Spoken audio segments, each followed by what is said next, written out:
How to fix my broken marriage. For more details, click on the link below the video. 3 missing ingredients to make it better, faster. How do you fix your marriage when it's been so hard for so long that you just don't feel like trying anymore? If you were one of the blog readers who asked that question last week, you reminded me of how exhausting that is. It's awful. When you're already drained, the idea that there's one more thing you need to do to fix the relationship makes you want to go back to bed. Especially when you know that most of the problems are with your partner's attitude and actions, or lack thereof. You've been working hard to heal your relationship and being honest about what you need from him, but he never changes and it's very lonely. That's how I felt over 20 years ago, but I haven't felt that way in a long time. 1. Getting the right information. I spent a lot of time implementing well-meaning but ineffective advice to work on my marriage.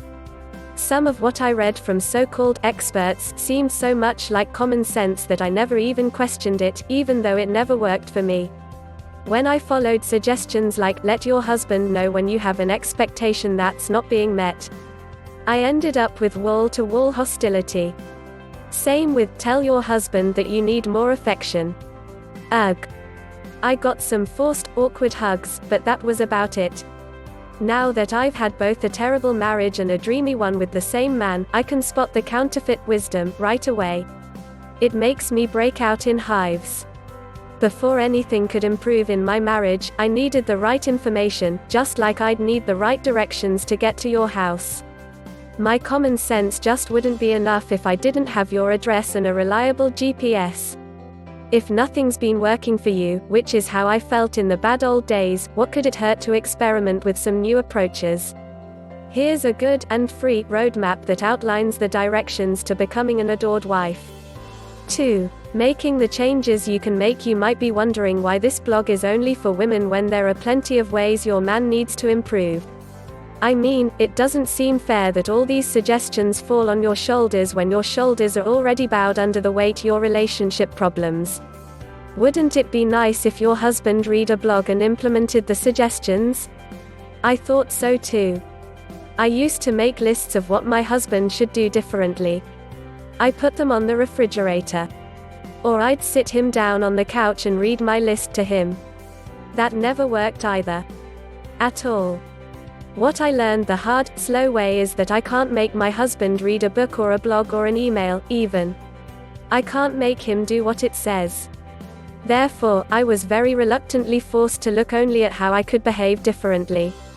I was shocked that, when I changed how I approached him, he responded to me so much better. Drat. I thought it was all him.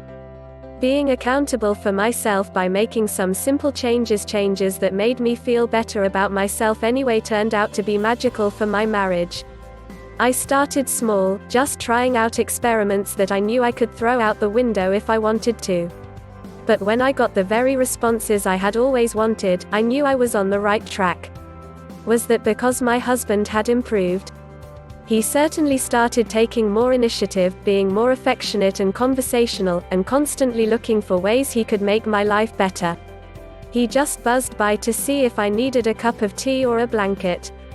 That wasn't happening before my experiments. It all started with me doing what was within my control, changing myself. This next step had everything to do with how I was able to do that. 3. Joining a gang. If you're already practicing the 6 intimacy skills but struggle to stay motivated or don't see improvement, then this is the key to breaking the whole case open. Consider joining a gang, a group, a circle, a club or a coffee clutch of women who have what you want in their marriages and are invested in getting there. That was one of the first things I did early in my journey from the brink of divorce to the playful, passionate marriage I have now. My marriage still suffers when I don't connect with like-minded women about practicing the 6 intimacy skills. My gang of coaches remains indispensable for making my marriage shiny and joyful. As much as anybody else, I need the encouragement and connection I feel with women who are mere mortals like me. I enjoy a sense of belonging when I hear them share authentically about their challenges. I grow from hearing them celebrate their insights and tender moments. I benefit from the repetition of the principles that I want to live by.